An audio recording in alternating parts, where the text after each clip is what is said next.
Hello, नमस्कार। आज हम ज्योग्राफी पढ़ेंगे जिसमें हम विश्व का भूगोल पढ़ेंगे और उसमें हमारा टॉपिक है ब्रह्मांड।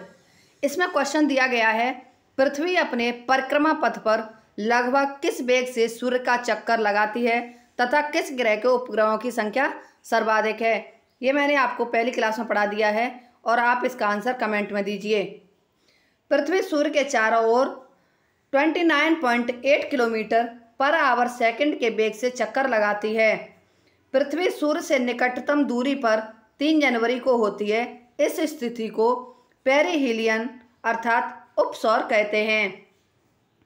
पृथ्वी सूर्य से सर्वाधिक दूरी पर 4 जुलाई को होती है।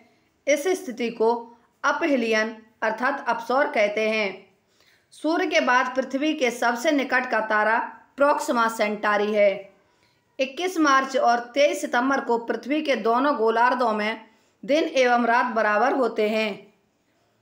पृथ्वी के उत्तरी गोलार्ध में सबसे बड़ा दिन 21 या 22 जून को, जबकि दक्षिणी गोलार्ध में सबसे बड़ा दिन 22 दिसंबर को होता है। बौने ग्रह डवार्फ प्लानेट। बौने ग्रहों की संख्या 5 है। बौने ग्रह होने के मानदंड आकार में चंद्रमा के समान अथवा विशाल हो, गोलाकार हो और सूर्य की परिक्रमा करता हो तथा उसकी कक्षा पड़ोसी ग्रह के रास्ते में नहीं पड़ती हो। 24 अगस्त 2006 को चेक गणराज्य के प्राग में इंटरनेशनल एस्ट्रोनॉमिकल यूनियन अर्थात IAU के सम्मेलन में ग्रहों के मापदंड को पूरा न करने के कारण यम अर्थात प्लूटो ग्रह को श्रेणी से हटाकर बौने ग्रह की श्रेणी में रखा गया है। यम की खोज वर्ष 1930 में क्लाइड टॉम्बेग ने की थी। यम वरुण की कक्षा को काटता था। यम के उपग्रहों की संख्या 5 है। यम को सूर्य का एक चक्कर लगाने में 248 वर्ष का समय लगता है। सेरेस, होमिया, मैकमेक और इरिस भी बौने ग्रह हैं। चंद्रमा। पृथ्वी का एकमात्र उपग्रह चंद्रमा है। यह पृथ्वी की परिक्रमा 27 दिन 7 घंटे 43 मिनट में पूरी करता है और इतने समय में अपने अक्ष पर एक घूर्णन भी पूरा करता है। पृथ्वी से चंद्रमा का 59% भाग दिखाई देता है। चंद्रमा अपने अक्ष पर 6.68 डिग्री झुका हुआ है। पृथ्वी से चंद्रमा की न्यूनतम दूरी 21.2 सैकड़ा हजार 10 लाख 3,63,300 किलोमीटर एवं अधिकतम दूरी 21.2 सैकड़ा हजार 10 लाख 4,55,000 किलोमीटर है, जबकि औसत दूरी 3,84,400 किलोमीटर है। चंद्रमा सूर्य की परिक्रमा पृथ्वी की परिक्रमा करते हुए 29 दिन 12 घंटे 44 मिनट और 3 सेकंड में पूरी करता है। चंद्रमा द्वारा सूर्य की परिक्रमा में लगे समय को चंद्रमास या साइनोडिक मास कहते हैं। चंद्रमा जब पृथ्वी के समीप होता है तो उस स्थिति को सुपरमून अथवा पेरिजी फुलमून कहते हैं। जब एक कैलेंडर महीने में 2 पूर्णिमा पड़े तो दूसरी पूर्णिमा का चंद्रमा ब्लू मून कहलाता है। चंद्रमा पर मानव नील आर्मस्ट्रॉन्ग और एडविन एल्ड्रिन ने सर्वप्रथम कदम 20 जुलाई 1969 को रखा था। अब इसमें फिर से अमेरिका का अपोलो 11 मिशन 16 जुलाई 1969 को 3 अंतरिक्ष यात्रियों नील आर्मस्ट्रॉन्ग, माइकल कॉलिंस और एडविन एल्ड्रिन को लेकर फ्लोरिडा से उड़ान भरकर चंद्रमा के सी ऑफ ट्रांक्विलिटी पर कब पहुंचा था। इसका आंसर आप कमेंट में दीजिए। जब सूर्य एवं चंद्रमा के बीच पृथ्वी आ जाती है तो इसे चंद्र ग्रहण कहते हैं। चंद्रमा के काले धब्बे वाले क्षेत्र को सी ऑफ ट्रांक्विलिटी या शांति सागर कहते हैं। चंद्र ग्रहण सदैव पूर्णिमा अर्थात फुल मून को होता है। सौर मंडल के अन्य ग्रह। क्षुद्र ग्रह। बृहस्पति और मंगल ग्रह के मध्य अधिकांश क्षुद्र ग्रह स्थित होते हैं। क्षुद्र ग्रह सूर्य की परिक्रमा करते हैं। क्षुद्र ग्रहों का निर्माण महाविस्फोट के परिणाम स्वरूप माना जाता है। क्षुद्र ग्रहों के पृथ्वी से टकराने पर पृथ्वी की सतह पर विशाल गर्त निर्माण होता है। अब हम इस डायग्राम को समझेंगे। क्षुद्र ग्रह, मंगल ग्रह, सूर्य, सूर्य के बाद पृथ्वी, और ये बृहस्पति और क्षुद्र ग्रह पट्टी डॉट डॉट वाली ये क्षुद्र ग्रह पट्टी है, और ये सूर्य है। सूर्य के पास में पृथ्वी चक्कर लगा रही है, उसके बाद मंगल और लास्ट में बृहस्पति है। धूम्रकेतु, धूम्रकेतु धूमकेतु सौर मंडलीय निकाय है जो पत्थर, धूल, पर्वत, धूल, बर्फ और गैस के बने हुए छोटे छोटे खंड होते हैं। धूमकेतु भी ग्रहों के समान सूर्य की परिक्रमा करते हैं। धूमकेतु मात्र सूर्य की तरफ बढ़ते समय ही दिखाई देते हैं, क्योंकि तभी सूर्य की किरणें इनकी गैसों को चमकीला बनाती हैं। धूमकेतुओं की अपेक्षा पूंछ हमेशा सूर्य की विपरीत दिशा में होती है, धूमकेतु का शीर्ष भाग होता है।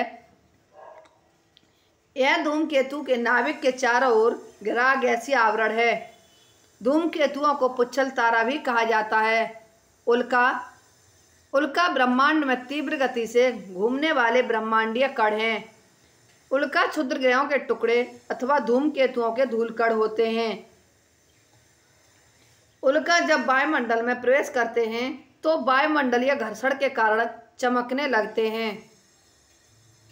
उल्का के कुछ टुकड़े पूर्णतः जल नहीं पाते और पत्थर के रूप में पृथ्वी पर गिरते हैं, जिसे उल्का पिंड कहते हैं। उल्का को उल्काश में टूटता हुआ तारा भी कहते हैं। महाराष्ट्र की लोनार झील उल्का के पृथ्वी से टकराने का ही परिणाम है। ब्लैक होल सिद्धांत को एस चंद्रशेखर ने प्रतिपादित किया। ब्लैक होल अंतरिक्ष में एक खगोलीय क्षेत्र है जो बहुत उच्च घनत्व के कारण इसका प्रबल गुरुत्वीय क्षेत्र किसी भी प्रकार के विकिरण को बाहर नहीं आने देता। पृथ्वी अर्थात अर्थ, कार्बोनिफेरस युग में पृथ्वी का संपूर्ण भाग एक बृहत महाद्वीप के रूप में अस्तित्व में था, जिसे पेंजिया कहा गया। संपूर्ण जलीय भाग को पैंथालसा कहा गया। लगभग 20 करोड़ वर्ष पूर्व ट्रियासिक युग में पेंजिया दो भागों में विभाजित हुआ। उत्तरी भाग को लॉरेशिया तथा दक्षिणी भाग को गोंडवाना लैंड कहा गया। वर्तमान उत्तरी अमेरिका और यूरेशिया लारेशिया के भाग थे तथा दक्षिणी अमेरिका, अफ्रीका, भारत एवं ऑस्ट्रेलिया आदि गोंडवाना लैंड के भाग थे। अक्षांश अर्थात लैटिट्यूड, पृथ्वी के ग्लोब पर विषुवत वृत्त से उत्तर या दक्षिण में स्थित किसी स्थान की कोणीय दूरी को अक्षांश कहते हैं। अब हम इस डायग्राम को समझेंगे। ये उत्तरी ध्रुव है 90 डिग्री नॉर्थ, दक्षिणी ध्रुव है 90 डिग्री साउथ। बीच में ये भूमध्य रेखा है 0 डिग्री पर, और उत्तर की ओर कर्क रेखा है 23.5 डिग्री पर, और उत्तर की ओर 23.5 डिग्री नॉर्थ आर्कटिक पर्वत है। अगर भूमध्य रेखा के नीचे साउथ की तरफ आते हैं तो 23.5 डिग्री साउथ मकर रेखा है और 23.5 डिग्री साउथ अंटार्कटिक पर्वत है। विषुवत रेखा इक्वेटर, पृथ्वी के ग्लोब पर शून्य अक्ष के अक्षांश को विषुवत रेखा या भूमध्य रेखा कहते हैं। विषुवत रेखा के उत्तरी भाग को उत्तरी गोलार्ध तथा दक्षिणी भाग को दक्षिणी गोलार्ध कहा जाता है। विषुवत रेखा साओ टोम और प्रिंसिप गेवन कांगो गणराज्य, कांगो लोकतांत्रिक गणराज्य, Uganda, Kenya, Somalia, Maldives, Indonesia, Kiribati, Ecuador, Colombia, Brazil देशों से होकर गुजरती है। अक्षांश रेखाएं विषुवत रेखा के उत्तर एवं दक्षिण में प्रत्येक 1 डिग्री के अंतराल पर खींची हुई मानी गई है। दो अक्षांश रेखाओं के बीच 111 किलोमीटर की दूरी होती है। देशांतर रेखाएं लॉन्गिट्यूड, उत्तरी ध्रुव को दक्षिण ध्रुव से मिलाने वाली काल्पनिक रेखाएं देशांतर रेखाएं कहलाती हैं। सभी देशांतर रेखाओं की लंबाई बराबर होती है। शून्य अंश देशांतर रेखा को ग्रीनविच रेखा या प्रधान मध्याह्न रेखा कहते हैं। प्रधान मध्याह्न रेखा United Kingdom, France, Spain, Algeria, Mali, Burkina Faso, Tonga, Ghana तथा अंटार्कटिक दक्षिणी गोलार्ध से गुजरती है। ग्रीनविच रेखा 0 डिग्री देशांतर के ठीक विपरीत में 180 डिग्री देशांतर रेखा होती है, जिसे अंतर्राष्ट्रीय तिथि रेखा के नाम से जाना जाता है। इस रेखा को ग्रीनविच रेखा से ही अंतर्राष्ट्रीय स्तर पर मानक समय का निर्धारण किया जाता है। अब हम इधर क्वेश्चन देखेंगे, किसी स्थान के मानक समय का निर्धारण किस रेखा से किया जाता है तथा यह रेखा किन किन देशों से होकर गुजरती है। इसका आंसर आप सब कमेंट में दीजिए। सामान्यतः 1 डिग्री देशांतर पर 4 मिनट का अंतर होता है। विषुवत रेखा और ग्रीनविच रेखा आपस में अफ्रीका महाद्वीप के पश्चिम में स्थित गिनी की खाड़ी में मिलती है। कर्क रेखा अर्थात ट्रॉपिक ऑफ कैंकर विषुवत रेखा के उत्तर की ओर 23.5 डिग्री अक्षांश को कर्क रेखा कहते हैं। कैंकर या कैंसर भी बोल सकते हैं। कर्क रेखा हवाई द्वीप, यूएसए, मैक्सिको, बहामास, माली, मौरतानिया, नाइजर, अल्जीरिया, चाड, लीबिया, सऊदी अरब, मिस्र, संयुक्त राष्ट्र अमीरात, भारत, बांग्लादेश, म्यांमार, चीन, ओमान तथा ताइवान देशों से होकर गुजरती है। मकर रेखा विषुवत रेखा के दक्षिण की ओर 23.5 डिग्री अक्षांश को मकर रेखा कहते हैं। मकर रेखा Brazil, Paraguay, Argentina, Mozambique, Chile, दक्षिणी Africa, Australia, Madagascar, French Polynesia, Tonga, Botswana एवं नामीबिया देशों से होकर गुजरती है। शून्य अक्षांश और शून्य देशांतर रेखाएं आपस में एक दूसरे का अटलांटिक महासागर में काटती हैं। विषुवत रेखा, शून्य अक्षांश और शून्य देशांतर रेखाएं आपस में एक दूसरे को अटलांटिक महासागर में काटती हैं। विषुवत रेखा, कर्क रेखा तथा मकर रेखा तीनों अफ्रीका महाद्वीप के से गुजरती हैं। सूर्य के उत्तरायण और दक्षिणायन की सीमा को संक्रांति कहते हैं। कर्क रेखा के समय उत्तरी गोलार्ध में 20 या 21 जून को वर्ष का सबसे लंबा दिन होता है। मकर संक्रांति के समय उत्तरी गोलार्ध में 21 या 22 दिसंबर को सबसे छोटा दिन होता है। इसके विपरीत दक्षिणी गोलार्ध में सबसे छोटा दिन 20 या 21 जून को तथा 21 या 22 दिसंबर को सबसे बड़ा दिन होता है। पृथ्वी के प्रत्येक गोलार्ध को तापमान के आधार पर विभिन्न कटबंधों अर्थात जोन में बांटा गया है। विषुवत रेखा से 23.5 डिग्री उत्तर एवं 23.5 डिग्री दक्षिण भाग का उष्णकटिबंध ट्रॉपिकल जोन कहलाता है। 23.5 से 66.5 डिग्री तक उत्तरी तथा दक्षिणी गोलार्ध के भाग को शीतोष्ण कटिबंध कहा जाता है।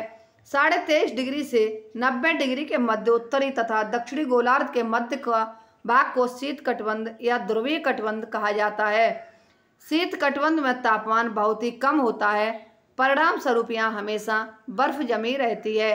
इसी के साथ ही हमारी आज की ये क्लास समाप्त होती है। हमारी अगली क्लास कल होगी। यदि हमारी ये वीडियो आपको पसंद आती है तो हमारे चैनल को लाइक, सब्सक्राइब, शेयर व कमेंट अवश्य करें। धन्यवाद।